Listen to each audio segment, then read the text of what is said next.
আজকে আমরা সূরা দোহা থেকে কথা শুনবো। সূরাতুদ দোহা, আওয়াজ করে বলেন তো সূরাটার নাম কি? এই আপনাদের গলার আওয়াজ, সারা বিকাল আর সন্ধ্যায় চিল্লাচিল্লি করতে করতে আপনাদের এনার্জি শেষ, তাই না? সূরাটার নাম সূরাতুদ দোহা, আওয়াজ করে বলেন তো সূরার নাম কি? মাশাআল্লাহ, আওয়াজ আছে তো, এনার্জি শেষ হয়ে যায় না, এখনো বেঁচে আছে চুয়াডাঙ্গার লোক। তো আলোচনা শেষ পর্যন্ত এরকম আওয়াজ করে উত্তর দেওয়া যাবে?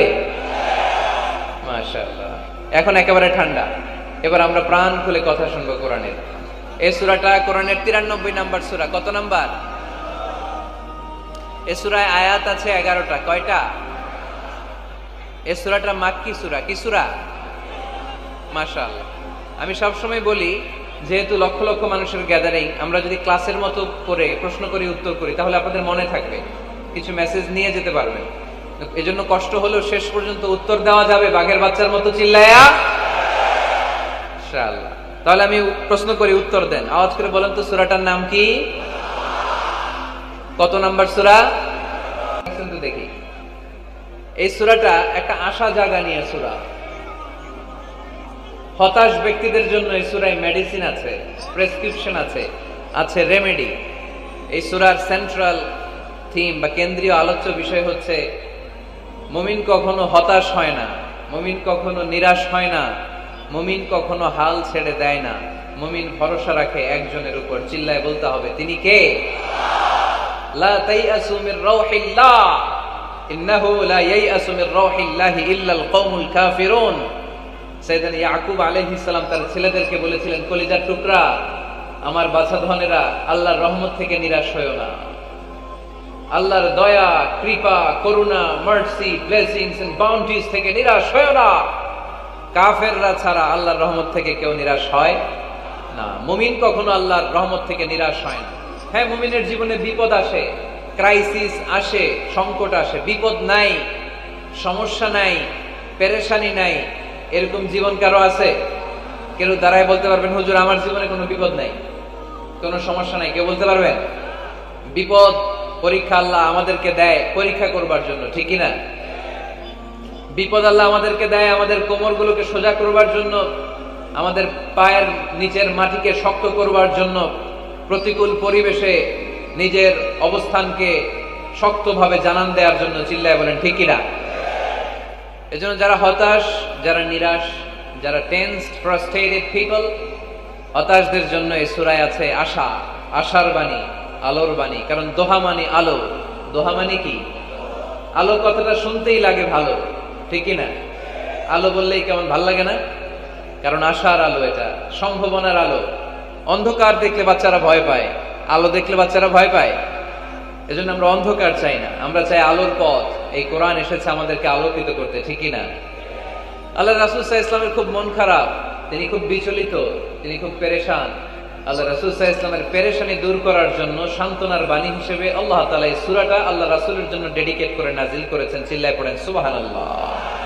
আর আল্লাহ বুঝাতে চেয়েছেন, আমার নবীকে আমি যেভাবে পেরেশানি দূর করেছি, সাহায্য করেছি, মুমিনদের জীবনেও আমি আল্লাহর পক্ষ থেকে সাহায্য আছে না নাই? এজন্য আমরা কখনো হতাশ হব না। এই মেসেজটা যদি বাড়িতে আজকে নিয়ে যেতে পারো চুয়াডাঙ্গার ছেলেরা, অনেকে হতাশ, ব্যক্তি জীবনে, পেশাগত জীবনে, পারিবারিক জীবনে হতাশ, চাকরি হয় না, ব্যবসায় মন্দা। যাদের ব্যবসা মন্দা, এই শাহিদুজ্জামান টরিক ভাইয়ের সাথে দেখা করবা।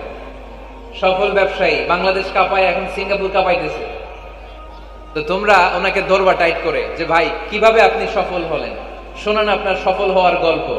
How to succeed in life, কিভাবে ব্যবসায় সফল হতে হয়, কিভাবে আইকন হতে হয়, শহীদ ভাইয়ের কাছ থেকে চুয়াডাঙ্গার ছেলেরা জেনে নিবা। মুমিন কখনো হতাশ হয় না। আজকের মাহফিল থেকে এতটুকু যদি এই জনসমুদ্র থেকে আমরা বাসায় নিয়ে যেতে পারি, যে আমরা কখনো হতাশ হব না, আমরা নিরাশ হব না, শেষ নিঃশ্বাস থাকা পর্যন্ত আমরা হাল ছেড়ে দিব না, আমরা ভরসা রাখবো সব সময় একজনের উপর। চিল্লায় বলতে হবে, তিনি কে? Every time you feel like you cannot go, you feel so lost that you are so alone. Every time you feel like you cannot go on, you feel so lost that you are so alone.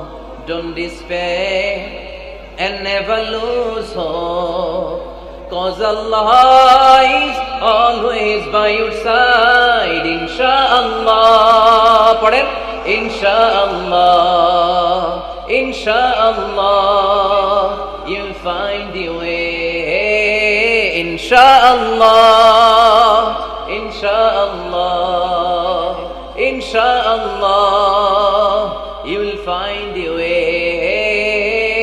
পড়েন আল্লাহু আকবার। আমরা কখনো নিরাশ হই না, আমরা হতাশ হই না, আমরা ভরসা রাখি একজনের উপর, তিনি কে? আমরা জানি রাত যত গভীর হয় অন্ধকার তমানিসা ভেদ করে সুবহে সাদিক হয়। আমরা জানি গর্ভবতী নারীর যেদিন পেটের ব্যথা বেদনা বাড়তে থাকে ওই দিন নতুন মেহমান আগমনের সময় ঘনাতে থাকে। আমরা জানি বিশ্বাসীদের জীবনে কষ্ট, দুঃখ, যন্ত্রণা, পরীক্ষা যত বাড়তে থাকে সুখের দিন কাছে আসতে থাকে। চিল্লায় বলো ঠিক কিনা? এজন্য আমরা হতাশ হব না, হাল ছেড়ে দিব না, শেষ নিঃশ্বাস ত্যাগ করা পর্যন্ত আমরা ভরসা রাখবো একজনের উপর, তিনি কে? আল্লাহ রাসূল সাল্লাল্লাহু আলাইহি ওয়াসাল্লাম হতাশ হলেন, পেরেশান হলেন, নবীর পেরেশানি দূর করার জন্য আল্লাহ তাআলা এই সূরাটা নাজিল করেছে। সুবহানাল্লাহ পড়ে। তাহলে এই সূরার কেন্দ্রীয় আলোচ্য বিষয় কি? এটা কি চুয়াডাঙ্গাবাসীদের কাছে ক্লিয়ার? Clear clear clear. এবার আমরা শুনবো এই সূরার একটা ব্যাকগ্রাউন্ড আছে, কোন প্রেক্ষাপটে এই সূরা নাজিল হলো। আল্লাহ রাসূল সাল্লাল্লাহু আলাইহি ওয়াসাল্লামকে আল্লাহ বললেন, ইয়া আইয়ুহার রাসূলু বাল্লিগ মা উনজিলা ইলাইক, নবী কোরআনে যা নাজিল করেছি সব আপনি পৌঁছে দিন, কিছু গোপন রাখা যাবে না। এই কোরআনের কোনো কিছু বিশ্বনবী গোপন রেখেছে? সবাই বলেন না কেন, গোপন রেখেছে নাকি সব প্রচার করে দিয়েছে? সব প্রচার করে দিয়েছে। হঠাৎ করে হেরা গুহায় বিশ্বনবীর কাছে নাজিল হলো, ইকরা বিসমি রাব্বিকাল্লাযী খালাক, খালাকাল ইনসানা মিন আলাক, ইকরা ওয়া রাব্বুকাল আকরামুল্লাযী আল্লামা বিল কলম, আল্লামাল ইনসানা মা লাম ইয়ালাম। পড়েন সুবহানাল্লাহ। আল্লাহ নাজিল করলেন, নবী পড়ো, তোমার প্রভুর নামে যিনি সৃষ্টি করেছেন, তুমি যা জানতে না তা তোমার রব তোমারে শিখিয়েছেন, কলমের মাধ্যমে তোমাদেরকে জ্ঞান দিয়েছেন। সুবহানাল্লাহ। ইকরা বিসমি রাব্বিকাল্লাযী খালাক, read in the name of your lord who has created. পড়ো তোমার প্রভুর নামে। কোরআনের প্রথম বাণী পড়ো। কোরআনের প্রথম বাণী কি? সবাই বলেন, প্রথম বাণী কি? আল কোরআনের প্রথম বাণী পড়ো, আল হাদিসে নবীর কথা পড়ো। আল কোরআনের প্রথম বাণী পড়ো, আল হাদিসে নবীর কথা পড়ো। পড়ে পড়ে শেখো, শিখে শিখে তুমি তোমার নিজের জীবন গড়ো। সুবহানাল্লাহ। পড়ে পড়ে পড়ে নিজের জীবন গড়তে হবে। নাজিল হলো ইকরা বিসমি রাব্বিকাল্লাযী খালাক, যা নাজিল হলো নবী প্রচার করে দিলেন। এরপরে আরেক সূরা নাজিল হলো, ইয়া আইয়ুহাল মুযাম্মিল কুমিল লাইলা ইল্লা কালিলা, বিশ্বনবী প্রচার করে দিলেন। এরপরে নাজিল হলো, ইয়া আইয়ুহাল মুদ্দাসসির কুম ফাআনযির, বিশ্বনবী প্রচার করে দিলেন। যাই প্রচার নাজিল হয় তাই তিনি প্রচার করে দেন, যাই নাজিল হয় তাই তিনি প্রচার করে দেন। এরকম চলতে থাকলো কিছুদিন, কিন্তু হঠাৎ করে আর কোন কোরআনের আয়াত নাজিল হয় না, ওহী আসা বন্ধ হয়ে গেল। ফলে নবীও নতুন কোন কথা মক্কার লোকদেরকে শোনাতে পারে না। মক্কার লোকেরা বলল, ঘটনা কি মুহাম্মদ? নতুন নতুন আয়াত এতদিন বলতো, এখন বলো না কেন? বলো। বিশ্বনবী বলতে পারেন, কারণ বিশ্বনবী কি মন গড়া কোনো কথা বলে? সবাই যদি বুঝে থাকেন উত্তর দেন, বিশ্বনবী কি মন গড়া কথা কোনোদিন বলেছে? রব্বুল আলামিন বলেন, ওয়ামা ইয়ানতিকু আনিল হাওয়া ইন হুয়া ইল্লা ওয়াহয়ুন ইউহা। আমার নবী মন গড়া কোনো কথা বলেন না। আমার পয়গম্বর মন মস্তিষ্ক কোনো প্রসূত কথা তোমাদের কাছে পেশ করে না। আকাশ থেকে জিব্রাইল মারফত যা তিনি শুনতে পান তা তিনি মক্কাবাসীদের কাছে পৌঁছে দেন। সুবহানাল্লাহ। তো নাজিল হতো, নবী পৌঁছে দিতেন। এখন বন্ধ, পৌঁছাতে পারে না। সাইয়েদনা জিব্রাইল আলাইহিস সালাম আর কোরআন নিয়ে আসে না। রাসূল সাল্লাল্লাহু আলাইহি ওয়াসাল্লাম নতুন কোনো কথা শোনাতেও পারে না। মক্কার লোকেরা হাসাহাসি শুরু করলো, হাততালি দিতে শুরু করলো, মুহাম্মদ তোমার আল্লাহ তোমারে বর্জন করেছে, তোমার আল্লাহ তোমারে ভুলে গেছে। নাউজুবিল্লাহ পড়তে পারলেন না? ইন্না মুহাম্মাদান ওয়াদাআহু রাব্বুহু ওয়া ক্বালা। হে মক্কার লোকেরা শোনো, মুহাম্মদের রব তো মুহাম্মদের ভুলে গেছে, মুহাম্মদের দিকে ফিরেও তাকায় না, আর নতুন কোন আয়াত পাঠায় না। আবু লাহাবের স্ত্রী উম্মে জামিল বলতে শুরু করলো, ইন্না শাইতানাকা কাদ তারাক, মুহাম্মদ তোমার কাছে যে একটা শয়তান আসতো জিব্রাইল নামে, ওই শয়তানটা আর আসেন না। না, নাউজুবিল্লাহ পড়েন। সবাই টিটকারি করে। এখন রাসূল সাল্লাল্লাহু আলাইহি ওয়াসাল্লাম কিছু বলতেও পারে না, কারণ তিনি তো মন গড়া কিছু বলেন না, যা নাজিল হয় তা পৌঁছে দেন। রাসূল সাল্লাল্লাহু আলাইহি ওয়াসাল্লাম খুব পেরেশান হয়ে গেলেন, চিন্তায় পড়ে গেলেন, হতাশ হয়ে গেলেন। আর মনে মনে ভাবলেন, কি রে, আমি কোনো ভুল করলাম না তো, আমার কোনো অন্যায় হয়ে গেল না তো? এত অপেক্ষা করতেছি, আকাশের দিকে তাকিয়ে আছি, নতুন আয়াত আসে না কেন? আমি কবে নতুন আয়াত শোনাবো? কোনো কোনো তাফসিরে এসেছে 15 দিন, কোথাও এসেছে 25 দিন, 40 দিন, কোথাও এসেছে কয়েক মাস আল্লাহ রাসূল সাল্লাল্লাহু আলাইহি ওয়াসাল্লামের কাছে কোরআনের আয়াত নাজিল করাকে বন্ধ রেখেছিল কে? নাজিল হয় না, তিনি কোরআনের আয়াত শোনাতেও পারেন না। আমরাও মাঝে মাঝে এরকম হতাশ হই, কি রে, ব্যবসা করলে লস, চাকরি হয় না, অসুস্থতা, মনে হয় আল্লাহ বোধহয় আমাদেরকে পছন্দ করে না, এরকম টেনশন আমাদেরও আছে না নাই? রাসূল সাল্লাল্লাহু আলাইহি ওয়াসাল্লাম যখন টেনশনে পড়ে গেলেন, আল্লাহ তাআলা এই সূরা নাজিল করার মধ্য দিয়ে আল্লাহ রাসূল সাল্লাল্লাহু আলাইহি ওয়াসাল্লামের টেনশন দূর করে দিলেন। চিল্লায় পড়েন সুবহানাল্লাহ। রাসূল সাল্লাল্লাহু আলাইহি ওয়াসাল্লামের পেরেশানি দূর করার জন্য আল্লাহ নাজিল করলেন, ওয়াদ-দুহা ওয়াল-লাইলি ইযা সাজা মা ওয়াদ্দাআকা রাব্বুকা ওয়া মা ক্বালা। ওয়াদ-দুহা, আলোর শপথ, ওয়াল-লাইলি ইযা সাজা, নিঝুম নিস্তব্ধ রাতের শপথ। সুবহানাল্লাহ পড়েন। প্রথমে আল্লাহ দুইটা কসম কাটলেন। কয়টা? দুইটা। প্রথমে দোহা, প্রভাতের সূর্য কিরণের শপথ, আলোর শপথ। এরপরে অন্ধকারের শপথ কাটলেন। আলোর শপথ দিয়ে আল্লাহ তাআলা ওহী আশাকে বুঝালেন, আর অন্ধকারের শপথ দিয়ে আল্লাহ ওহী না আশাকে বুঝালেন। আল্লাহ বুঝাতে চাইলেন, নবী, সব সময় আলো থাকলে ভাল লাগে না। 24 ঘন্টায় যদি সূর্যের আলো, এখনো সূর্যের আলো, সকালেও সূর্যের আলো, খালি আলো আর আলো, ভাল লাগবে? কথা বলেন না কেন? আবার 24 ঘন্টায় ঘুটঘুটে অন্ধকার, কোনো আলো টালো নাই, ভাল লাগবে? তার মানে জীবন চালাতে আলোর দরকার, অন্ধকারেরও দরকার। বিশ্বনবীরে বুঝাতে চাইলেন, নবী, ওহী আসা যেমনি দরকার, মাঝে মাঝে ওহী বন্ধ রেখে আপনার একটু বিশ্রাম দেওয়া দরকার। সুবহানাল্লাহ পড়েন। সরকারি চাকরি যারা করেন, সপ্তাহে কয়দিন জব করেন? জোরে বলেন। 5 দিন। বাকি 2 দিন কি করেন? বিশ্রাম নেন, ছুটিতে থাকেন। 7 দিনে যদি কাজ করা লাগতো, ভাল লাগতো? কথা বলেন না কেন? ভাল লাগতো না। আবার 7 দিনে যদি ছুটি থাকতো, ভাল লাগতো না। তার মানে কাজেরও যেমনি দরকার, বিশ্রামেরও দরকার, ঠিক কিনা? আল্লাহ বুঝাতে চাইলেন, নবী, কাফেরদের কথায় কান দিবেন না। ওরা বলে, আমি আপনারে ভুলে গিয়েছি। না না, কোশ্চিন কালেও না, আমি আপনারে কেমন করে ভুলে যাই? আপনি আমার বন্ধু। আমি ইচ্ছা করে ওহী নাজিল বন্ধ রেখে কিছুদিন আপনারে ছুটি দিলাম। আল্লাহর পক্ষ থেকে আমি আপনার জন্য বিশ্রামের ব্যবস্থা করে দিয়েছি। নবী, বিশ্রামের ব্যবস্থা করে দিলাম, কারণ প্রতিদিন ওহী নাজিল হলে এটা পৌঁছে দেওয়া, এটা চারটেখানি কথা নয়। ওহীর বাণী, এটা কোনো মন্ত্রীর বাণী না। ওহীর বাণী, এটা কোনো প্রেসিডেন্টের বাণী না। ওহীর বাণী প্রধানমন্ত্রীর বাণী না। ওহীর বাণী রাজা বাদশার বাণী নয়। ওহীর বাণী আমাদের কাছে পাঠিয়েছে কে? এই কালামুল্লাহ মাজিদের ওজন আছে না নাই? আল্লাহ বললেন, ইন্না সানুলকি আলাইকা কওলান সাকিলা। নবী গো, কোরআনের বাণী এটা হালকা কোনো বাণী নয়, এটা ভারী একটা বাণী। এই বাণী যদি আমি সাগরে নাজিল করতাম, এই কোরআনের বাণী যদি আমি জঙ্গলে নাজিল করতাম, আর এই কোরআনের বাণী যদি আমি পাহাড়ের মধ্যে নাজিল করতাম, কোরআনের ভারে বড় বড় পাহাড়গুলো মুহূর্তের মধ্যে ভেঙে চুরে খান খান হয়ে যেত। লাউ আনজালনা হাযাল কুরআন আলা জাবালিন লারাআইতাহু খাশিআন মুতাসাদ্দিআন মিন খাশিয়াতিল্লাহ। নবী হে, এই কোরআনকে আপনার উপর নি হিমালয় পাহাড়, মাউন্ট এভারেস্টের উপর নাজিল করতাম, আমেরিকার আলাস্কা মাউন্টেন রেঞ্জের উপর নাজিল করতাম, ইউরোপের আল্পস পর্বতমালায় নাজিল করতাম, আমি যদি বড় বড় তুর পাহাড়ের উপর নাজিল করতাম, আপনি দেখতেন কোরআনের ভারে পাহাড়গুলো ভেঙে চুড়ে খান খান হয়ে গিয়েছে। তার মানে কোরআনের ওজন আছে না নাই? কোরআনের বাণী কি পাতলা, হালকা না ভারী? সবাই বলুন, হালকা না ভারী? কতটা ভারী? রাসূল সাল্লাল্লাহু আলাইহি ওয়াসাল্লাম যখন ওটের উপর বসে থাকতেন, তখন কোরআনের আয়াত নাজিল হলে ওটের পা মাটির মধ্যে দেবে যেত। ঘোড়ার উপর যখন বসে থাকতেন, তখন কোরআনের আয়াত নাজিল হলে ঘোড়া মাটিতে বসে যেত। মাঝে মাঝে আল্লাহ রাসূল সাহাবীদের পায়ের উপরে মাথা রেখে ঘুমাতেন। সাইয়েদনা যায়েদ রাদিয়াল্লাহু তাআলা আনহুর পায়ের মধ্যে, রানের মধ্যে মাথা রেখে বিশ্বনবী একবার ঘুমালেন। যায়েদ রাদিয়াল্লাহু তাআলা আনহু বলেন, অনেকক্ষণ বিশ্বনবী শুয়ে রইলেন, কিন্তু আমার কষ্ট হয় নাই, আমি টের পাই নাই। কিন্তু হঠাৎ বিশ্বনবীর উপর কোরআন যখন নাজিল হওয়া শুরু হয়ে গেল, আমার মনে হলো বিশ্বনবীর মাথার ওজন উহুদ পাহাড়ের সমান ভারী হয়ে গেছে।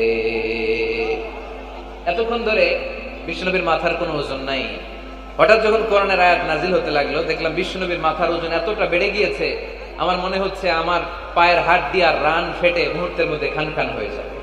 তার মানে কোরআনের আয়াত সবসময় রিসিভ করা, ওহী সবসময় নেয়া এবং ওহীর বাণী পৌঁছে দেয়া, এটা সাধারণ কোনো কাজ নয়। সব সময় ওহী লাগাতার নাজিল হলে নবীর কষ্ট হয়ে যাবে। এজন্য নবীর কষ্ট দূর করার জন্য সরকারি চাকরি যারা করেন যেমনি ছুটি পান, নবীকে একটু ছুটি আর বিশ্রামে রাখার জন্য আল্লাহ তাআলা ইচ্ছা করেই ওহী নাজিল বন্ধ রেখেছেন। চিল্লায়ে পড়েন সুবহানাল্লাহ। এজন্য আল্লাহ তাআলা নবীরে আশ্বস্ত করে বললেন, নবী ওয়াদ-দুহা ওয়াল-লাইলি ইযা সাজা মা ওয়াদ্দা'আকা রাব্বুকা ওয়া মা ক্বালা ওয়ালাল আখিরাতু খায়রুল লাকা মিনাল উলা ওয়ালাসাউফা ইউ'তিকা রাব্বুকা ফাতারদা।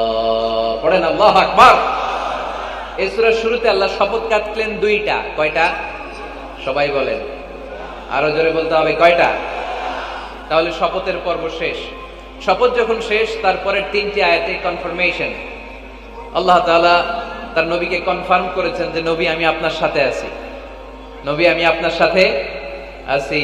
বিশ্ব নবীরে সাহস যোগালেন। পরের তিনটা আয়াতে আল্লাহ তাআলা নবীরে বললেন, নবী ভয় নাই, never lose hope, never give up, never be frustrated, আর হতাশ হবেন না, আমি আপনার সাথে আছি। চিল্লায় পড়েন সুবহানাল্লাহ। তারপরের তিন আয়াতে দিলেন তিনটা রিমাইন্ডার, নবী আপনারে কি কি নিয়ামত দিয়েছি শোনেন, এগুলো মনে রাখেন, ভুলে যায়েন না। আর সর্বশেষ তিনটা আয়াতে তিনটা ওয়ার্ক প্ল্যানস, মানে গাইডলাইন, কর্মসূচি দিয়ে আল্লাহ সূরাটারে শেষ করেছেন। পড়েন আলহামদুলিল্লাহ। দুইবার যখন আল্লাহ শপথ করলেন, আলোর শপথ, অন্ধকারের শপথ, তারপরে আল্লাহ কনফার্মেশন করে বললেন, নবী মা ওয়াদ্দা'আকা রাব্বুকা ওয়া মা ক্বালা, নবী হে আমি আপনারে ভুলি নাই, আমি আপনারে ছাড়ি নাই। কাফেররা বলে আমি আপনারে ভুলে গেছি, আমি আপনার উপর রাগ করেছি, তাই আপনার উপর কোরআন নাজিল করি না। কথাটা কিন্তু ঠিক না। আমি আপনারে ভালোবাসি, মহব্বত করি, ইচ্ছা করে আপনারে ছুটি দেওয়ার জন্য, কয়েকদিন বিশ্রামে রাখার জন্য ইচ্ছা করেই কোরআন নাজিল বন্ধ রেখেছি। মা ওয়াদ্দা'আকা রাব্বুকা ওয়া মা ক্বালা। কাফেরদের কথার জবাবে তিনি বলছেন, না আমি আপনারে ভুলি নাই, আমি আপনার সাথে আছি। সুবহানাল্লাহ পড়েন। সাথে আছে কে? আরো জোরে বলেন। রাস্তায় হঠাৎ অ্যাক্সিডেন্ট হয়ে গেছে, বাঁচাবে কে? বলতে হবে সাথে আছে কে? আমাদের সাথে আল্লাহ আছে। এরপর আল্লাহ বললেন, ওয়ালাল আখিরাতু খায়রুল লাকা মিনাল উলা। ও নবী, মক্কার জীবনে সাময়িক একটু কষ্ট আপনি সহ্য করেন, মদিনার জীবনে আপনার জন্য আনন্দ রেখেছে কে? আখিরাতে আপনার জন্য জান্নাতকে তৈরি রেখেছে কে? ওয়ালাল আখিরাতু খায়রুল লাকা মিনাল উলা। আরেকটা কনফার্মেশন, আরেকটা অ্যাসিউরেন্স, আরেকটা নিশ্চয়তার গ্যারান্টি, নবী indeed verily hereafter is far better for you than this dunya. এই দুনিয়ার চেয়ে আখিরাত উত্তম, ঠিক কি না? আখিরাত আপনার জন্য তৈরি, এই দুনিয়ার জীবন আপনার আসল জীবন নয়। আসল জীবন হচ্ছে কবরের জীবন, ঠিক কি না? কত কষ্ট করে বিল্ডিং বানালাম, কত কষ্ট করে ফ্ল্যাট কিনলাম, কত দামি টাইলস দিয়ে আমার গোসলখানাটা বানালাম, কিন্তু আমার জীবনের শেষ গোসলটা কি আমার ওই গোসলখানায় হবে? চিল্লায় বলতে হবে, হবে। এজন্য আল্লাহ বললেন, ওয়ালাল আখিরাতু খায়রুল লাকা মিনাল উলা। ও নবী, দুনিয়ার জীবন আসল জীবন নয়, আসল জীবন হলো আখিরাতের জীবন, ঠিক কি না? কিন্তু আমরা পাগল হয়ে আছি কোন জীবনের জন্য? দুনিয়ার পিছনে এই মরিচিকা, এই লোভ লালসা, এই ক্ষমতার দাপট, হ্যাঁ, এই সেলিব্রিটিজম, এই চোখ ধাঁধালো গ্ল্যামারাস লাইফের দিকে আমরা পাগলের মতো মরিচিকার পেছনে ছুটে বেড়াচ্ছি, আর আখিরাতের কথা আমরা বেমালুম ভুলে গিয়েছি, ঠিক কি না? এজন্য আল্লাহ বললেন, বাল তুসিরুনাল হায়াতাদ দুনিয়া ওয়াল আখিরাতু খায়রুন ওয়া আবকা। তোমরা দুনিয়ার জীবনকে বড্ড বেশি প্রাধান্য দাও, কিন্তু জেনে রেখো, মনে রেখো, দুনিয়া আসল নয়, আসল ঠিকানা হলো মুমিনের আখিরাত। 2 নম্বর কনফার্মেশন, ওয়াল আখিরাতু খায়রুল লাকা মিনাল উলা। নবী হে, আখিরাত আপনার জন্য রেডি। 3 নম্বর কনফার্মেশন, ওয়ালা সাউফা ইউতিকা রাব্বুকা ফাতারদা। নবী হে অচিরেই এমন এমন জিনিস আমি আপনারে দেব, এগুলো পেয়ে আপনি খুশি হয়ে যাবেন। সুবহানাল্লাহ পড়েন। Verily I'm gonna give you something that will make you happy. এমন এমন জিনিস আমি আপনার জীবনে দেব, এগুলো পেয়ে আপনি খুশি হবেন। নবী আপনি হতাশ হবেন না, নবী আপনি নিরাশ হবেন না, নবী আপনি হাল ছাড়বেন না। আরে আমি তো আপনার সাথে আছি। সাথে আছে কে? বিপদে পড়লে বলবেন আমার সাথে আছে কে? রক্ষা করবে কে? বাঁচানোর মালিক একজন, চিল্লায় বলো তিনি কে? পারবেন পারবেন বলতে পারবেন? কি বলবেন? সাথে আছে কে? আমাদের সাথে থাকে কে? এটাই আমাদের ভরসা, এটাই আমাদের বিজয়ের মাধ্যম, বিজয়ের গোপনতম রহস্য। বলে সাউফা ইউতিকা রাব্বুকা ফাতারদা, নবী হে অচিরেই এত এত জিনিস আমি আপনারে দেব, আপনি খুশি হয়ে যাবেন। সুবহানাল্লাহ পড়েন। যেখানেই নবীর মন খারাপ সেখানেই আল্লাহ তাআলা এমন কিছু নবীকে হাজির করে দেন, ওইটা পেয়ে নবী খুশি হয়ে যায়। কারণ নবী হচ্ছেন আল্লাহর বন্ধু, হাবিবুল্লাহ। ইব্রাহিম আলাইহিস সালাম উনি ছিলেন খলিলুল্লাহ। ইব্রাহিম আলাইহিস সালাম আল্লাহর কি ছিলেন? কথা বলেন, খলিলুল্লাহ। আর আল্লাহর রাসূল সাল্লাল্লাহু আলাইহি ওয়াসাল্লাম হাবিবুল্লাহ। খলিল মানেও বন্ধু, হাবিব মানেও বন্ধু। খলিল মানে এমন বন্ধু যেই বন্ধু আল্লাহরে খুশি করার জন্য কাজ করে, আর হাবিব মানে এমন বন্ধু যেই বন্ধুরে খুশি রাখার জন্য আল্লাহ নিজেই কাজ করে। আল্লাহ রাসূল সাল্লাল্লাহু আলাইহি ওয়াসাল্লাম হচ্ছেন হাবিবুল্লাহ। আল্লাহ রাসূল সাল্লাল্লাহু আলাইহি ওয়াসাল্লাম কি? হাবিবুল্লাহ। যেখানেই আল্লাহ রাসূল সাল্লাল্লাহু আলাইহি ওয়াসাল্লামের মন খারাপ, আল্লাহ রাসূল সাল্লাল্লাহু আলাইহি ওয়াসাল্লামের মন ভালো করে দেয় কে? আল্লাহ রাসূলের মন ভালো করে দেওয়ার দায়িত্ব স্বয়ং নিয়েছে কে? মক্কায় আল্লাহ রাসূল সাল্লাল্লাহু আলাইহি ওয়াসাল্লামের মন খারাপ।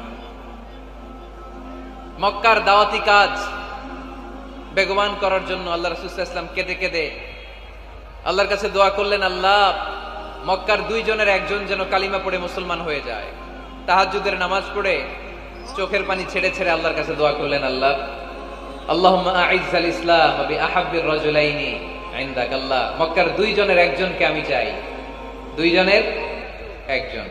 আবি জাহাল ইবনে হিশাম, হিশামের বেটা আবু জাহেল, অথবা ওমর ইবনে আল খাত্তাব, খাত্তাবের বেটা ওমর। আল্লাহ হয় আবু জাহেলরা আপনি ইসলামের ছায়া তলে আনেন, কিংবা ওমরে ফারুককে আনেন। আল্লাহ কার জন্য দোয়াটা কবুল করেছে? জোরে বলেন।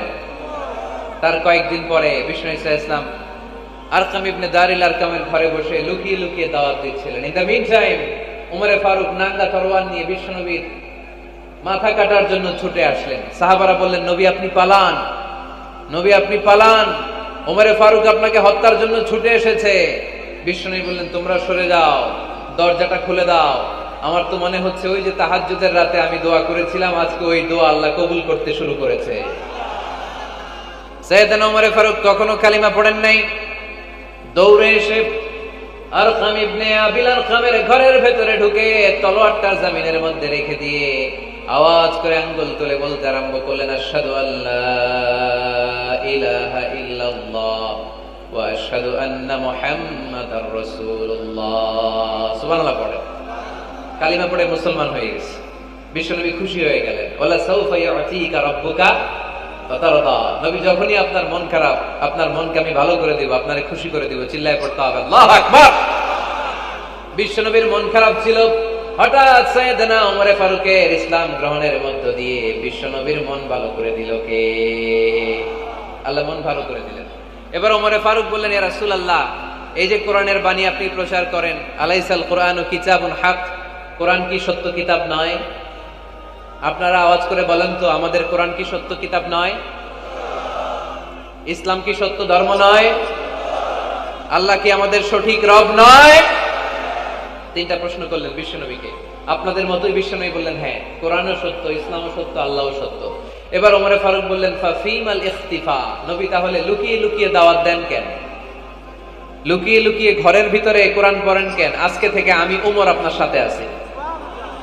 সুবহানাল্লাহ বলতে পারলেন না মজা করে? আমি ওমর আছি, দেখি কে আপনারা কি করে। বের হন ঘর থেকে। ঘর থেকে বের হয়ে প্রকাশ্যে দাওয়াত দেন। বিশ্বনবী বললেন, না ওমর, এটা মাক্কি জীবন, এখানে গোপনে দাওয়াত দিতে হবে। ওমরে ফারুক বললেন, নবী তাহলে আমাকে একটা মিছিলের অনুমতি দেন। কিসের অনুমতি? আপনাদের চুয়াডাঙ্গায় মিছিল টিছিল হয় নাকি? হয় হয়। বিশ্বনবী বললেন, যাও, ঠিক আছে, মিছিলের অনুমতি দিলাম। মোট 11 জন তিনি পেলেন। হাতে গোনা অল্প কয়েকজন লোক কালিমা পড়ে মুসলমান হয়েছে। 11 জনকে নিয়ে ওমরে ফারুক 2 লাইন বানালেন, পেছনে 6 জন, সামনে 5 জন। দ্বিতীয় লাইনের নেতা বানালেন বিশ্বনবীর চাচা হামজা ইবনে আব্দুল মুত্তালিবকে। প্রথম লাইনের নেতা হলেন ওমরে ফারুক নিজেই। তারপরে এক বাক্যের একটা ভাষণ দিলেন। কয় বাক্যের? তিনি বললেন, মান আরাদা আন তাসকুলা উম্মু ইয়াতামা ওয়ালাদু তারমিলা যাওজাতুহু ফালিয়াসুদ্দানি। ওমরে ফারুক মিছিলের সামনে দাঁড়িয়ে মক্কাবাসীদেরকে শোনানোর জন্য বললেন, উদ্দেশ্য করে বললেন, কে আছো, কে আছো মান আরাদা আন তাসকুলা উম্মু, কে আছো মায়ের বুক খালি করতে চাও, কে আছো সন্তানগুলোর ইয়াতিম বানাতে চাও, কে আছো মক্কায় স্ত্রীদেরকে বিধবা করতে চাও, বুকের পাটা থাকলে আমি ওমরের সামনে এসে দাঁড়াও। কেউ সামনে আসতে পারে নাই। ওমরে ফারুক স্লোগান তুললেন, আল্লাহু আকবার, আল্লাহু আকবার, আল্লাহু আকবার। আল্লাহু আকবার স্লোগান আর কেউ শোনে নাই।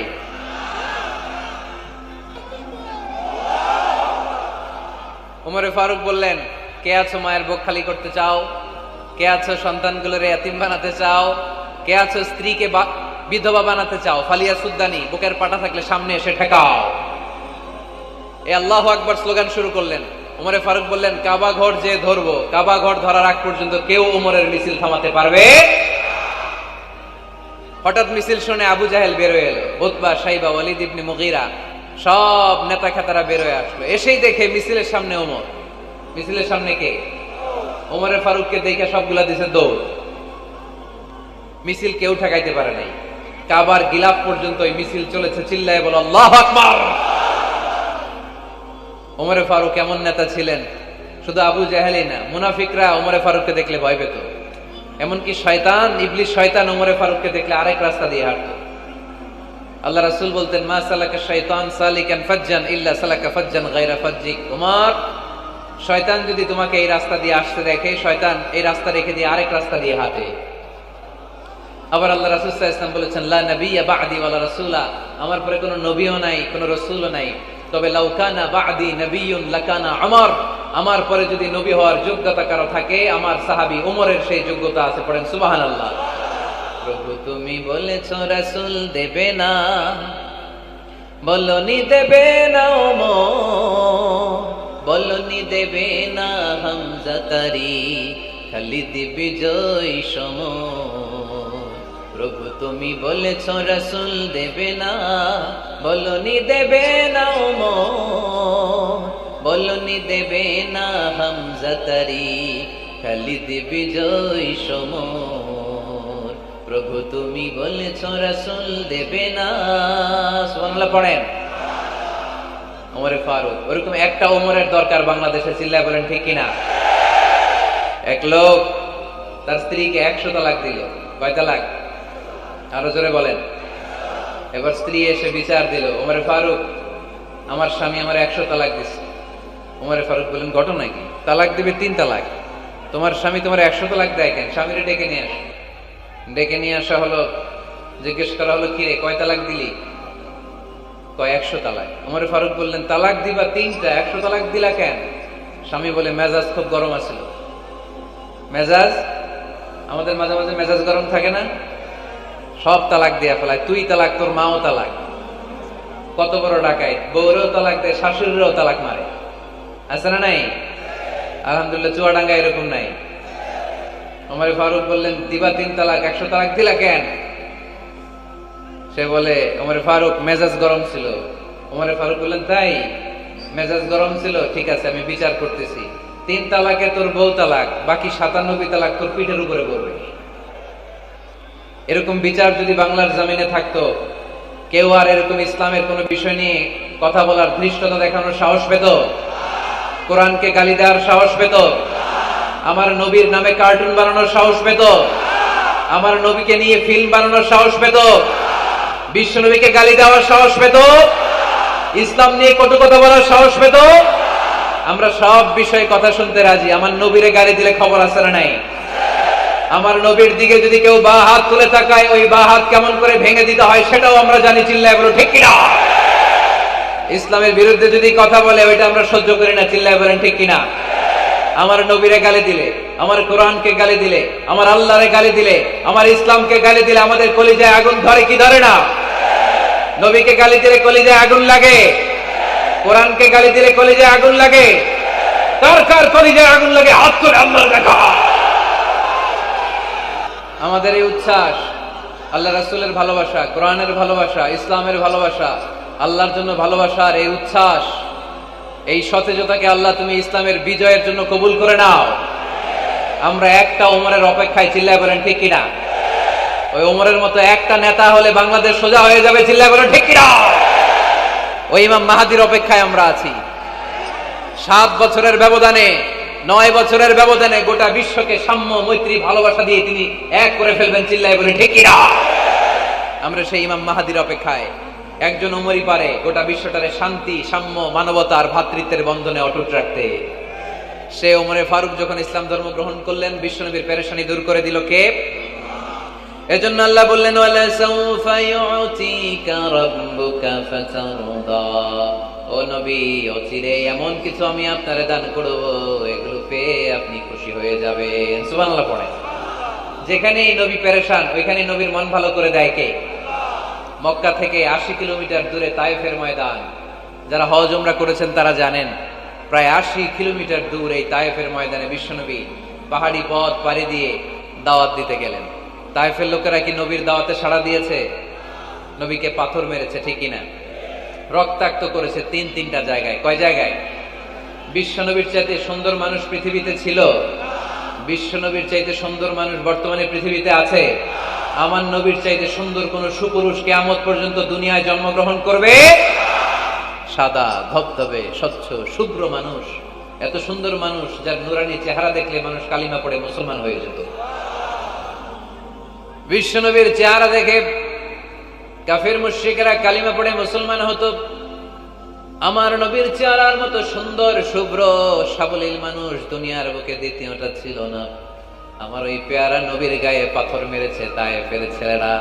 আমার নবীকে 3টা জায়গায় রক্তাক্ত করেছে, তারপরেও বিশ্বনবী তায়েফবাসীদের বদদুয়া দেয় নাই। খেয়ে না খেয়ে দিন প্রচারের কাজে নিজেকে দিয়েছ বিলিয়ে, তায়েফের কাফিরেরা চিনল না সে আলো। দুষ্ট ছেলেদের পিছু দিল লেলিয়ে, পাথরের আঘাতে ক্ষত বিক্ষত হয়ে সারা শরীর থেকে রক্ত ঝরে। হে রাসূল, তোমাকে ভুলি আমি কেমন করে? হে রাসূল, তোমাকে ভুলি আমি কেমন করে? হাজার ব্যথা বেদনার পরে ফিরে আসনি তুমি আপন ঘরে। দিনের আলো তুমি ছড়িয়ে দিতে চলে গেলে মদিনায় মক্কা ছেড়ে। হে রাসূল, তোমাকে ভুলি আমি কেমন করে? হে রাসূল, তোমাকে ভুলি আমি কেমন করে? ঠিক না? ওই নবীকে ভোলা সম্ভব? ওই নবীর ভালোবাসা আমাদের হৃদয়ে আছে না নাই? বিশ্ব নবীকে 3টা জায়গায় আঘাত করল। এত শুভ্র সাবলীল সাদা দেহটা ছিঁড়ে ছিঁড়ে রক্ত বের হলো। বিশ্ব নবী তায়েফবাসীদেরকে বদদুয়া দেয় নাই। বিশ্ব নবী তায়েফবাসীদেরকে কোরআনের দাওয়াত দিতে গেলেন, তারা কোরআনের দাওয়াত মেনে নেয় নাই। বিশ্ব নবী ওযু করলেন, গায়ের রক্তগুলোকে মুছে মুছে ফজরের সময় খেজুর বাগানের সামনে দাঁড়িয়ে ফজরের নামাজ শুরু করে দিলেন। বিশ্বনবী মন্ত্রমুগ্ধকর কণ্ঠ দিয়ে তেলাওয়াত করতে শুরু করলেন। ইন দ্য মিন টাইম বিশ্বনবীর পেছন থেকে একদল জিন বিশ্বনবীর কণ্ঠের কোরআন তেলাওয়াত শুনে কালিমা পড়ে মুসলমান হয়ে গেল। ফজরের সালাত শেষে আল্লাহ বিশ্বনবীরে ডেকে বললেন, নবী আপনার মন খারাপ কেন? জিব্রাইল মারফত জানিয়ে দিলেন মন খারাপ কেন? বিশ্বনবী বললেন, 80 মাইল পথ পাড়ি দিয়ে তায়েফের ছেলেদেরকে দাওয়াত দিতে এলাম, তারা আমার দাওয়াত কবুল করে নাই। শুধু দাওয়াত প্রত্যাখ্যান করলে চলতো, আমাকে মেরে রক্তাক্ত করে তায়েফের জমিনকে লাল করে দিয়েছে। একটা ছেলে যদি কালিমা পড়তো আমার কলিজাটা ঠান্ডা হতো, আমার পরাণটা ঠান্ডা হয়ে যেত। একটা ছেলেও কালিমা পড়ে নাই, পাথর মেরে আমারে রক্তাক্ত করেছে। কি ছিল আমার অপরাধ? ওদেরকে জাহান্নামের আগুন থেকে বাঁচানোর জন্য আমি তায়েফে এসেছি, একটা লোক আমার ডাকে সাড়া দেয় নাই। বিষ্ণুবীর মন খারাপ। আল্লাহ ডেকে বললেন, নবী মন খারাপ করবেন না, হতাশ হবেন না। আপনি জানেন না, আপনি দেখেন নাই, আমি আল্লাহ দেখেছি। আপনি যখন দাঁড়িয়ে দাঁড়িয়ে ফজরের নামাজের তেলাওয়াত করছিলেন, আপনার সুমধুর কণ্ঠের তেলাওয়াত শুনে একদল জিন কালিমা পড়ে মুসলমান হয়েছে। ইন্না সামি'না কুরআনান আজাবা ইয়াহদি ইলার রুশদি ফাআমান্না বি। বিশ্বনবী যখন কালামুল্লাহ মাজিদ থেকে দাঁড়িয়ে দাঁড়িয়ে তেলাওয়াত করছিল, জিন জাতি বিশ্বনবীর কণ্ঠের তেলাওয়াত শুনে পাগল হয়ে গেল। জিনেরা এরকম বাক্য শুনে নাই এর আগে। জিনেরা মিলাই কিরে, এটা তো কোনো মন্ত্র না। জিনেরা মিলাই কিরে, এটা তো কবিতা না। এত সুন্দর কথা কার বাণী? এটা আল্লাহর বাণী ছাড়া অন্য কোনো বাণী হতে পারে না। এই সুন্দর বাণী শুনে তারা কালিমা পড়ে মুসলমান হয়ে গেল। আল্লাহ বিশ্বনবীর আশ্বস্ত করলেন, নবী আপনার কষ্ট বৃথা যায় নাই। মুমিনের কষ্ট কি কখনো বৃথা যায়? আওয়াজ করে বলো, বৃথা যায়। নবী আপনি দাওয়াত দিতে এসেছিলেন দৃশ্যমান এক জাতি, মানব জাতিকে, তায়েফের মানব জাতিকে দাওয়াত দিতে এসেছেন। ওরা দাওয়াত কবুল করে নাই তো কি হয়েছে? অদৃশ্য জাতি, জিন জাতি কালিমা পড়ে মুসলমান হয়ে গিয়েছে। ওয়ালা সাউফা ইউতিকা রাব্বুকা ফাতারদা। নবী অচিরেই এমন এমন সুসংবাদ আপনারে শোনাবো, আপনি খুশি হয়ে যাবেন। বিশ্বনবী যখন শুনলেন তায়েফবাসী কালিমা পড়ে নাই, কি হয়েছে? জিন জাতি তো করছে। বিশ্বনবী আবার খুশি হয়ে গেলেন। সুবহানাল্লাহ পড়েন। এইভাবে বিশ্বনবীর মন খারাপ হলে বিশ্বনবীর মন ভালো করে দেয় কে? মক্কার জমিনে বিশ্বনবীকে হত্যার ষড়যন্ত্র করা হলো। বিশ্বনবী আর থাকতে পারলেন না। বিশ্বনবীকে আল্লাহ বললেন, নবী আপনার জন্য আর গ্রিন সিগন্যাল নাই, মক্কা থেকে আপনাকে চলে যেতে হবে মদিনায়। আপনি চলে যান, আপনার বন্ধু আবু বকরকে নিয়ে হিজরত করে চলে যান। বিশ্বনবী চলে যাচ্ছিলেন আর মক্কার দিকে তাকিয়ে চোখের পানি ছাড়ছিলেন আর বলছিলেন, মক্কা তো হাব্বুল বিলাদ ইলাইয়া, মক্কা আমার কাছে সবচাইতে শ্রেষ্ঠ শহর। লাউলা উখরিজতু লামা খারাজতু মিনহা, মক্কা থেকে যদি আমারে বের করে দেয়া না হতো আমি মক্কা থেকে বের হতাম না। রাসূল সাল্লাল্লাহু আলাইহি ওয়াসাল্লাম মদিনায় চলে গেলেন। রাসূল সাল্লাল্লাহু আলাইহি ওয়াসাল্লাম বললেন, মক্কা থেকে যদি আমারে বের করে দেয়া না হতো আমি বের হতাম না। চোখের পানি ছাড়লেন। মাতৃভূমি ছেড়ে চলে যেতে হবে। জোর করে যদি চুয়াডাঙ্গা থেকে বের করে আপনারা সিলেটে পাঠায় দেয়, ভালো লাগবে? বিশ্বনবীকে মক্কা থেকে মদিনায় পাঠিয়ে দেয়া হলো। জন্মভূমি ছেড়ে বিশ্বনবী মদিনায় যাচ্ছেন। মনটা খুব খারাপ। প্রথম যখন মানুষ বিদেশে যায় এয়ারপোর্টে কাঁদে না? এয়ারপোর্টে গেছেন আপনারা? আহা, পরিবার পরিজনদেরকে কেঁদে কেঁদে অশ্রু সিক্ত নয়নে বিদায় দেয়। বিশ্বনবীও চোখের পানি ছেড়ে মক্কাকে বিদায় জানালো। মন খুব খারাপ, কিন্তু মদিনায় যেয়ে দেখে এলাহি কাণ্ড। মদিনার উপকণ্ঠে সানিয়াতুল ওয়াদা নামক জায়গায় আবাল বৃদ্ধ বনিতা দফ বাজিয়ে বাজিয়ে বিশ্বনবীরে ওয়েলকাম করতে শুরু করলো। লাল বদরু আলাইনা, দফ বাজাতে বাজাতে নবীকে ওয়েলকামিং রিসেপশন দেয়া হলো। এই মদিনার মানুষের ভালোবাসা দেখে মক্কা থেকে যে তিনি চোখের পানি ছেড়ে বিদায় নিয়েছেন, এই দুঃখের কথা বিশ্বনবী ভুলে গেলেন। বিশ্বনবীর মনকে আবার খুশি করে দিল কে? সুবহানাল্লাহ কইতে পারলেন না? ওয়ালা সাউফা ইউতিকা রাব্বুকা ফাতারদা, নবী অচিরেই এমন জিনিস আপনাকে আমি দান করব, আপনি খুশি হয়ে যাবেন। আবার বিশ্বনবী শুনতে পেলেন ওনার আগের পয়গম্বরদের বয়স ছিল কারো 1000 বছর, কেউ হায়াত পেত 2000 বছর, কেউ পেত 1500 বছর। তাদের উম্মতের মধ্যে থেকে কেউ বাঁচত 800 বছর, 700 বছর। বিশ্বনবী মনে মনে দুঃখ পেতে শুরু করলেন, হায় হায়, আমার উম্মতের গড় বয়স এত কম। আগের উম্মতেরা হায়াত পেয়েছে বেশি, ইবাদত করার সুযোগও পেয়েছে বেশি। আমার গুনাহগার উম্মতেরা হায়াত পাবে কম, তাই ইবাদতের সুযোগও তাদের কম। ঠিক কি না? আল্লাহ রাসূল সাল্লাল্লাহু আলাইহি ওয়াসাল্লাম ফরমান, আ'মার উম্মতি মা বাইনা 60 ইলা 70। আমার উম্মতের গড় বয়স 60 থেকে 70। 60 থেকে 70 এর মধ্যে আমার উম্মতের বেশিরভাগ লোক মারা যাবে।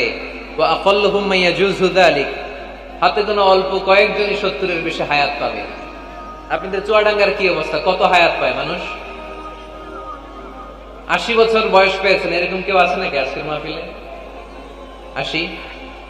80 বছরের মুরব্বী কেউ আছেন? নাই। 70 বছর হায়াত পেয়েছেন কেউ আছে? হ্যাঁ, আছে আছে।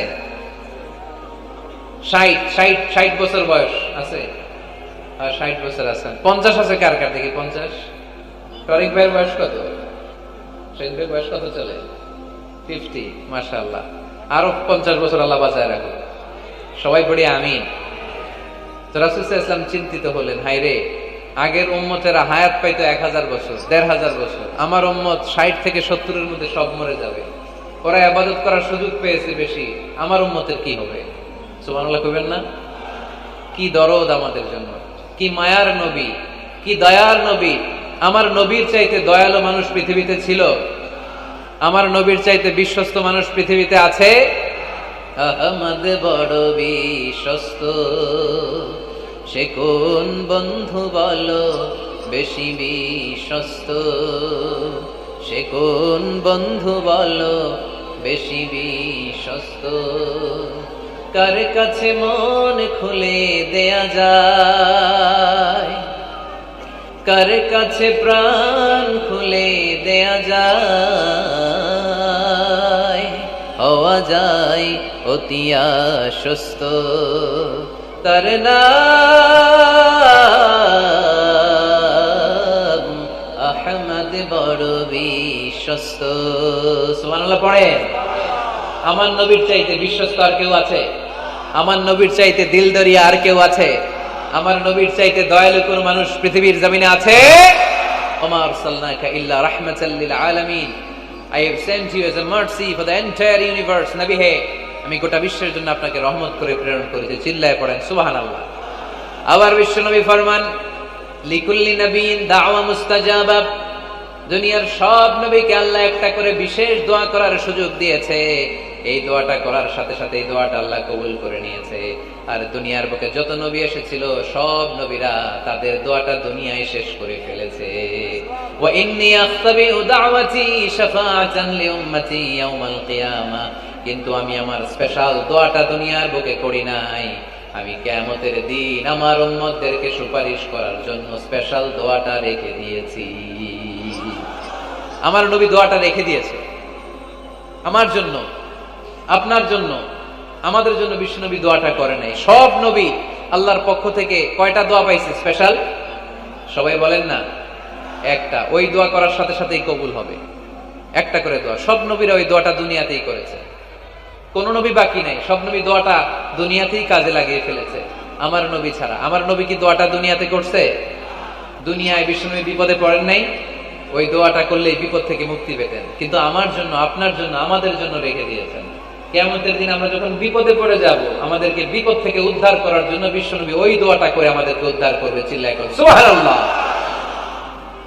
বিশ্বনবী কিয়ামতের দিন শুধু কাঁদতে থাকবে, আকাশের জলজলে সূর্যটা মাথার কাছে চলে আসবে, মাথার মগজগুলো ভাতের মাড়ের মতো গলে গলে নাকের ছিদ্র কানের ছিদ্র দিয়ে বেয়ে বেয়ে পড়বে। তৃষ্ণায় ক্ষুধায় জিহ্বাটা বের হয়ে কুকুরের মতো নাভিস্থল পর্যন্ত ঝুলতে থাকবে। জমিনটারে তামার জমিন বানিয়ে দেওয়া হবে। সবাই শুধু বলবে ইয়া নফসি ইয়া নফসি, আল্লাহ তুমি আমারে বাঁচাও। ওলিরা বলবে ইয়া নফসি, শহীদরা বলবে ইয়া নফসি, নবীরা বলবে ইয়া নফসি, উম্মত বলবে ইয়া নফসি। সবাই বলবে আল্লাহ তুমি আমারে বাঁচাও, আল্লাহ তুমি আমারে বাঁচাও, আল্লাহ তুমি আমারে বাঁচাও। ঠিক ওই মুহূর্তে বিশ্বনবী প্যারা নবী মাকামে মাহমুদে সিজদায় পড়ে কাঁদবে। তিনি ইয়া নফসি না বলে চিৎকার করে কেঁদে কেঁদে বলবে উম্মতি উম্মতি রবলি হাবলি উম্মতি, ও রব আমার উম্মতকে তুমি বাঁচাও। পুরো কিয়ামত জুড়ে চিৎকার ইয়া নফসি, আল্লাহ আমারে বাঁচাও। বিশ্বনবী বলবে ইয়া উম্মতি, আল্লাহ উম্মতরে বাঁচাও। সুবহানাল্লাহ পড়বেন না? বিশ্বনবী মাথা তুলবেন না।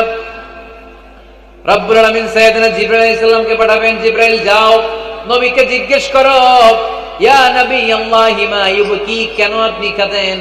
বিশ্বনবী মাথা তুলবেন না, সিজদারত অবস্থায় উত্তরে বলবেন উম্মতি উম্মতি, আল্লাহ আমার উম্মতের কি হবে আপনি বলেন, আমার উম্মতরে আপনি বাঁচান। সাইয়েদনা জিবরাইল এসে বলে ও মাবুদ, আপনার নবী বলে উম্মতের কি হবে, উম্মতের কি হবে? আল্লাহ বলেন জিবরাইল আমার নবীরে যে বলো ইন্না সানুরদিকা ফি উম্মাতিক ফালা নাসু, আমি আমার নবীর দুনিয়ার বুকে যখন মন খারাপ ছিল তখন যেমনি মন ভালো করে দিয়েছি, আজকেও আমার নবীর উম্মতের ব্যাপারে এমন একটা ঘোষণা আমি দেব, এই ঘোষণা শুনে আমার নবী খুশি হয়ে যাবে। সারা দুনিয়াতে, দুনিয়ার বুকে নবী যখনই পেরেশান, নবীর মন খারাপ, আমি যেমনি মন ভালো করে দিয়েছি, আজকেও এই কিয়ামতের ময়দানে নবীকে এমন ঘোষণা শোনাবো, এই ঘোষণা শুনে আমার নবী খুশি হয়ে যাবে। চিল্লায় পড়তে হবে আল্লাহু আকবার। আল্লাহ তখন বলবে নবী মাথা তোলেন, মাথা তোলেন, ইরফা রাসাক, নবী মাথা তোলেন, সাল তুতা, আপনার কান্না আমার সহ্য হয় না, সাল তুতা, যা চাবেন তাই দেব। ইশফা তুশাফা, যার ব্যাপারে আপনি আজকে সুপারিশ করবেন তার জন্য আমি সুপারিশ কবুল করে নেব। বলে সাউফা ইউতিকা রাব্বুকা ফাতারদা, নবী এমন এমন জিনিস আপনারে দেব আপনি খুশি হবেন। তারপরে নবী খুশি হবেন না, নবী অস্থির হয়ে থাকবেন আমাদের জন্য একটা পতাকা নিয়ে, আমাদের সবাইকে নিয়ে আমার নবী পেয়ারা নবী জান্নাতের দরজার মধ্যে একটা ধাক্কা দিবেন, পড়েন আল্লাহু আকবার। জান্নাতের রক্ষী ফেরেশতা বলবে মান আনতা, আপনি কে? বিশ্বনবী বলবেন আনা মুহাম্মদ, আমার নাম মুহাম্মদ সাল্লাল্লাহু। মুহাম্মদ শোনার পরে গার্ড অফ অনার দিয়ে বিশ্বনবীর জন্য জান্নাতের বিশাল দরজাগুলো খুলে দেয়া হবে। আর জান্নাতের ফেরেশতারা বলবে নবী গো, জান্নাত সৃষ্টির পর থেকে আজ পর্যন্ত আমরা দাঁড়িয়ে আছি, কবে আপনি জান্নাতে ধাক্কা মারবেন আর আপনার জন্য জান্নাতের দরজা খুলে দেব। আপনার আগে যেন কারো জন্য জান্নাতের দরজা খোলা না হয়, এ ব্যাপারে আমাদেরকে কঠোর নির্দেশনা দিয়েছে। নবীর মনটারে খুশি করে দিবে কে? ওয়ালা সাউফা ইউতিকা রাব্বুকা ফাতারদা, নবী হে এমন এমন জিনিস আপনারে আমি দান করব, আপনি খুশি হয়ে যাবেন।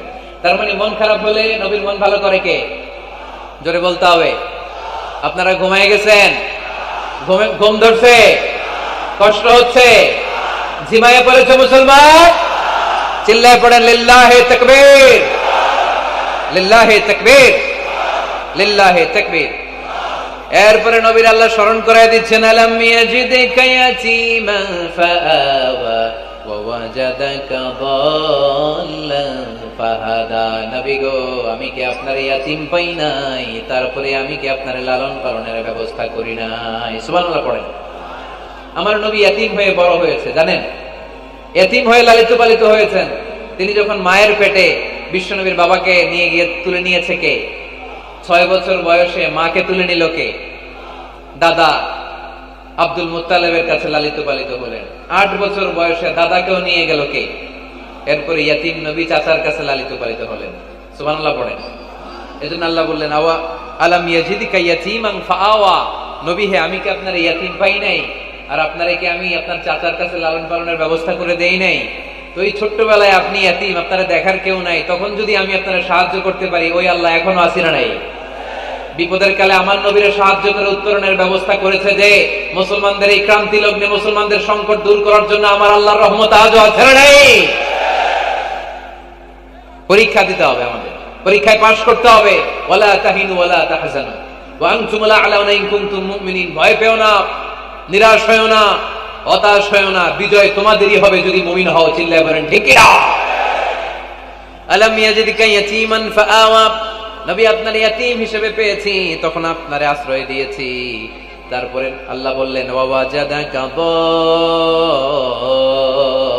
দাল্লান ফাহাদা, আপনারে আমি দল্লান হিসেবে পেয়েছি, তারপরে রাস্তা দেখিয়েছি। আপনি রাস্তা খুঁজছিলেন।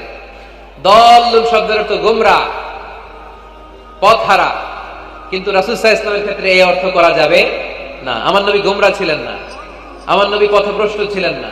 যদিও অফিশিয়ালি আমার নবী 40 বছর বয়সে নবী হয়েছেন, কিন্তু 40 বছরের আগের জীবনীটাও আমাদের জন্য অনুপম আদর্শ আর নমুনা। চিল্লায় বলেন ঠিক কি না? 40 বছর আগেও নবী সত্য কথা বলতেন, 40 বছর আগে তিনি দান করতেন, নবী হওয়ার আগেও তিনি আত্মীয়দের সাথে সুসম্পর্ক রাখতেন, মানুষের বোঝা বইয়ে দিতেন, সত্য যেখানে বিপন্ন সাহসী সৈনিক হয়ে বিশ্বনবী দাঁড়িয়ে যেতেন। চিল্লায় বলেন ঠিক কি না? এজন্য আল্লাহ বললেন ওয়া ওয়াজাদাকা দাল্লান ফাহাদা, নবী আপনি পথ খুঁজছিলেন, আমি আপনারে পথ দেখিয়েছি। আমাদেরকে পথ দেখায় কে? রাসূল সাল্লাল্লাহু আলাইহি ওয়াসাল্লাম মহাসত্যের অনুসন্ধান করছিলেন। দল্লান অর্থ এখানে পথহারা পথিকের মতো আপনি খুঁজছিলেন, কই যাবেন, ডানে না বায়ে? মাঝে মাঝে আমাদের এরকম হয় না, চুয়াডাঙ্গা থেকে কুষ্টিয়া কি এই রাস্তায় যায় না এইটাই যায়, বুঝতে পারতেছি না তো। অনেক রাতে যদি রওনা দেন, কেউ বলারও নাই, দেখা দেওয়ার মতো কেউ নাই, বাজার টাজার বন্ধ, মাঝে মাঝে আমরা ঝামেলায় পড়ে যাই। আমরা যারা বক্তা আমরা ঝামেলায় পরিবেশ, অনেক রাতে রাতে বাড়িতে ফিরি, এই জেলা থেকে ওই জেলায়, রাত 3টার দিকে, লোক নাই, ডানে যাবো না বায়ে যাবো। পুলিশ ভাইরা মাঝে মাঝে সহায়তা করে, অনেক সময় পুলিশও নাই, তখন ভরসা একজনের উপর, তিনি কে? তো রাসূল সাল্লাল্লাহু আলাইহি ওয়াসাল্লাম সত্যের পথ খুঁজছিলেন, ডানে না বায়ে? আল্লাহ বললেন বায়ে না, ডানে যান। ফাহাদা, আল্লাহ হেদায়েতের রাস্তায় তুলে দিলেন। সুবহানাল্লাহ পড়েন। আমরা যদি পথ ভুলে যাই, আমাদের পথ দেখায় কে? সবাই বলেন আমাদের পথ দেখায় কে? আমি যদি কোনদিন পথ ভুলে যাই, হাতছানি দিয়ে কাছে নিও, মমতার বন্ধনে আমায় বেঁধে সব ভুল ক্ষমা করে দিও। পড়েন, আমি যদি কোনদিন পথ ভুলে যাই, হাতছানি দিয়ে কাছে নিও, মমতার বন্ধনে আমায় বেঁধে সব ভুল ক্ষমা করে দিও। পড়েন আমিন। আমাদের পথ দেখায় কে? আমরা প্রতিদিন পড়ি ইহদিনাস সিরাতাল, সবাই পড়েন ইহদিনাস সিরাতাল। ও আল্লাহ, আমাদেরকে সরল সঠিক পথ দেখাও। আল্লাহ বললেন, নবী আপনাকে আমি পথ দেখিয়েছি। এরপর আল্লাহ বললেন, ওয়াজাদাকা আইলান ফাআগনা, নবী আপনি ছিলেন নিঃস্ব, আপনার টাকা পয়সা ছিল না। খাদিজার সাথে বিয়ে দেওয়ার মাধ্যমে আমি আপনার নিঃস্বতা দূর করে ধনী বানিয়ে দিয়েছি। সুবহানাল্লাহ পড়েন। রাসূল সাল্লাল্লাহু আলাইহি ওয়াসাল্লাম মেষ চড়াতেন। মা বাআসাল্লাহু নাবিয়্যান ইল্লা রাআল গানাম, এই পৃথিবীতে এমন কোন নবী নাই যেই নবী ছাগল চড়ায় নাই। আপনারা ছাগল চড়ান তো? আপনাদের তো এই যে কি বলে ব্ল্যাক গোট, চুয়াডাঙ্গার ব্ল্যাক গোট নাকি সারা দুনিয়ায় বিখ্যাত। হ্যাঁ, ব্ল্যাক বেঙ্গল, কি বলে ব্ল্যাক বেঙ্গল। ছাগল পালেন কে কে দেখি তো চুয়াডাঙ্গায়? ওরে আল্লাহ, ছাগল তো নিয়ে যাওয়া লাগবে কয়েকটা, দেখা যায় অনেক ছাগল। মেহেরপুর বিখ্যাত না? মাশাআল্লাহ, চুয়াডাঙ্গার ছাগল অনেক বিখ্যাত।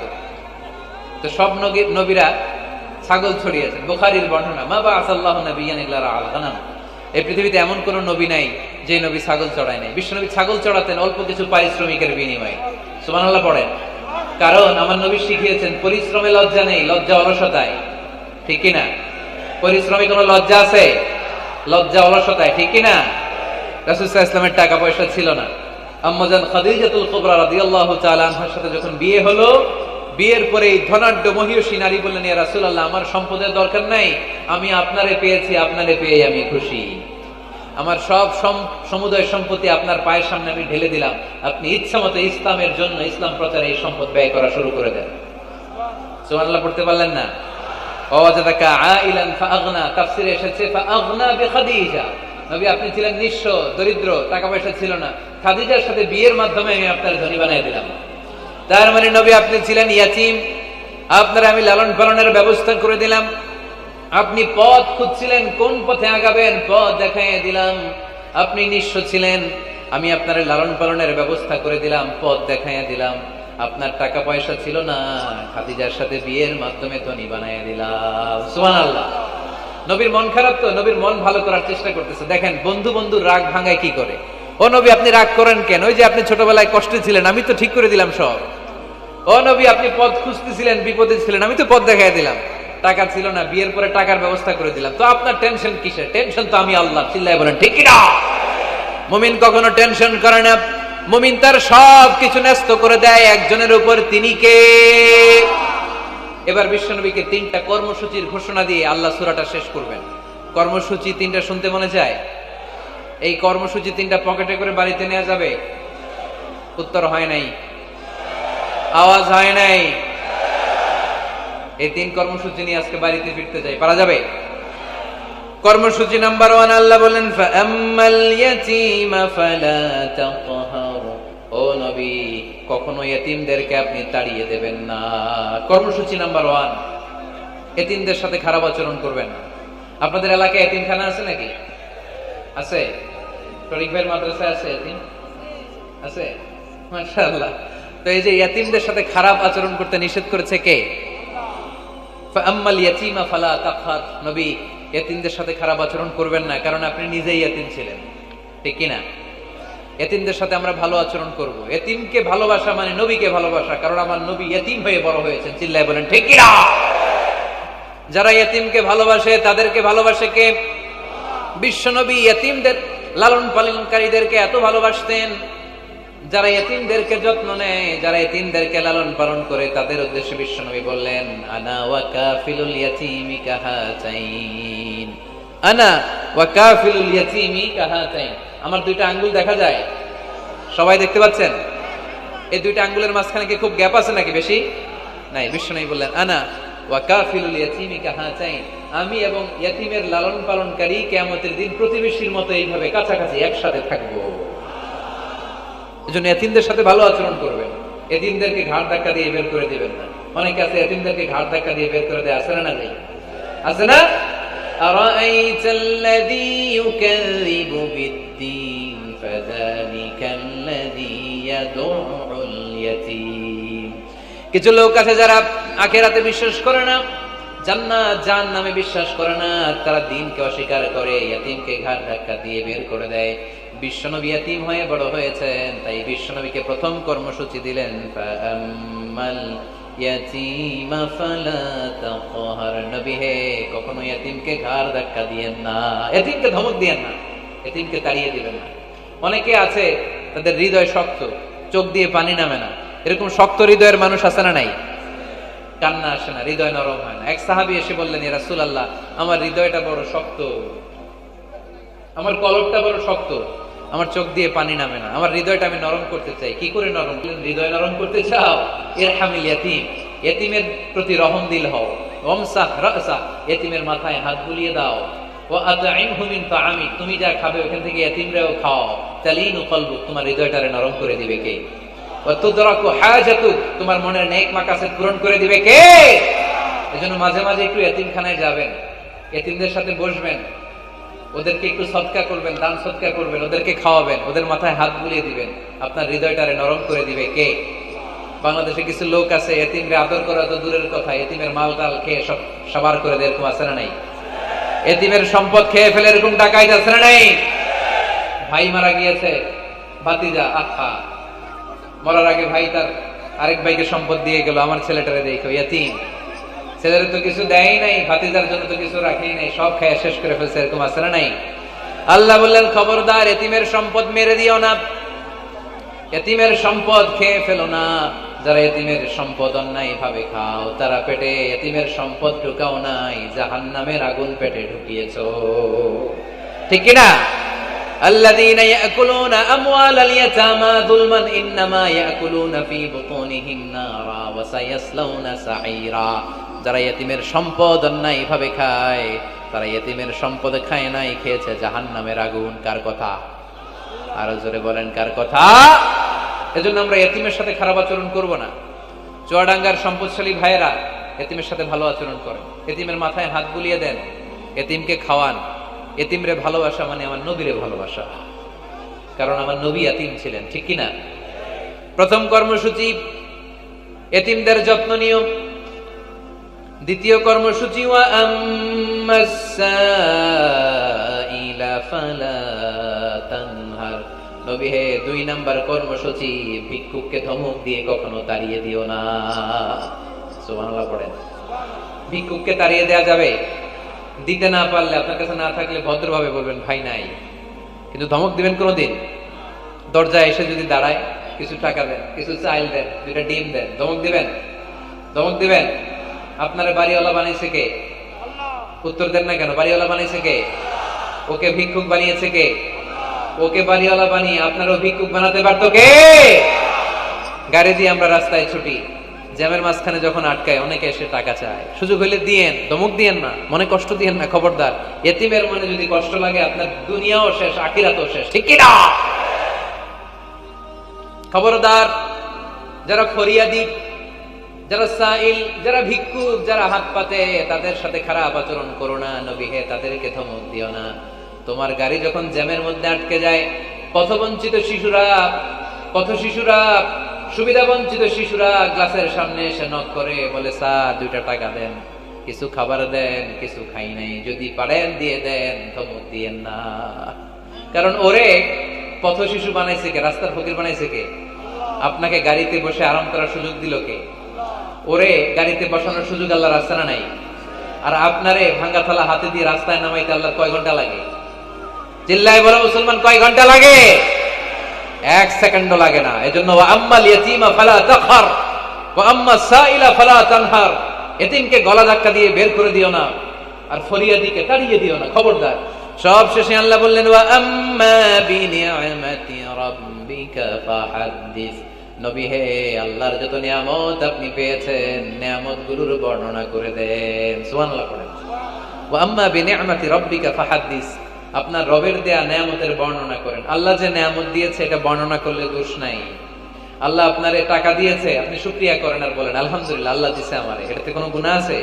না, বরং আল্লাহ আদেশ করেছে ইন্নাল্লাহা ইউহিব্বু আইয়ারা আসারা নি'মাতিহি আলা আবদি। আল্লাহ তাআলা তার বান্দাকে কি নিয়ামত দিল তার একটা নমুনা আল্লাহ তার বান্দার মধ্যে দেখতে চায়। আপনি কোটি টাকার মালিক, আপনি ছিঁড়া কাপড় পরতে পারবেন? আপনি কি কিপটামি করলে কি আল্লাহ খুশি হবে? না। আপনি যদি ধনী হন, আপনার পোশাকে, আশাকে, চলনে, বচনে ওই ধনীর একটা পরিচয় থাকতে হবে। আপনি বলবেন আল্লাহ আমাকে গাড়ি দিয়েছে, আলহামদুলিল্লাহ, শুকরিয়া করবেন। আল্লাহ আমাকে বাড়ি দিয়েছে, শুকরিয়া করবেন কার? নেয়ামত করলে বাড়িয়ে দেয় কে? নেয়ামতের শুকরিয়া যখন আদায় করা কোনো বান্দা শুরু করে দেয়, নেয়ামতের বাড়ি ধারা আরো বাড়িয়ে দেয় কে? লা ইন শাকারতুম লা আযীদান্নাকুম, যদি শুকরিয়া করো আমি বাড়িয়ে দেব। ওয়ালা ইন কাফারতুম ইন্না আযাবি লাশাদীদ, আর যদি না শুকরি করো জেনে রেখো তা আমার আযাব, আমার গজব, আমার শাস্তি, আমার পানিশমেন্ট বড় কঠিন। ওয়া আম্মা বিনি'মাতি রাব্বিকা ফাহাদ্দিস। 3 নম্বর কর্মসূচি, হে নবী আপনি নিয়ামতের শুকরিয়া করার পাশাপাশি নিয়ামতের বর্ণনা দেন। কি নিয়ামত আপনি পেয়েছেন এটা আপনি বলে বেড়ান, আর শুকরিয়া করবেন একজনের, তিনি কে? তাহলে প্রথম কর্মসূচি ছিল ইয়াতিমের সাথে ভালো আচরণ করতে হবে, ঠিক কিনা? চুয়াডাঙ্গার ভাইয়ের, আমরা কি ইয়াতিমের সাথে আজ থেকে ভালো আচরণ করতে পারবো? 2 নম্বর কর্মসূচি, ভিক্ষুককে তাড়িয়ে দেয়া যাবে না, ধমক দেয়া যাবে না। আর কোনোদিন কোনো ফরিয়াদিকে, কোনো ভিক্ষুককে কি আমরা ধমক দেব? 3 নম্বর, বিপদে আপদে সবসময় শুকরিয়া করবো একজনের, তিনি কে? এই সূরা দোহা আমাদের জন্য যে মেসেজ বা শিক্ষা রেখে যায় সেটা হচ্ছে কখনো হতাশ হওয়া যাবে না, কখনো নিরাশ হওয়া যাবে না। চুয়াডাঙ্গের ছেলেরা, কখনো হাল ছেড়ে দেওয়া যাবে না। মুমিন ভরসা রাখে একজনের উপর, চিল্লায় বলতে হবে তিনি কে? আল্লাহ আমাদের সবাইকে কথাগুলো বুঝার আমল করার তৌফিক দান করুক। আমরা পড়ি আমিন।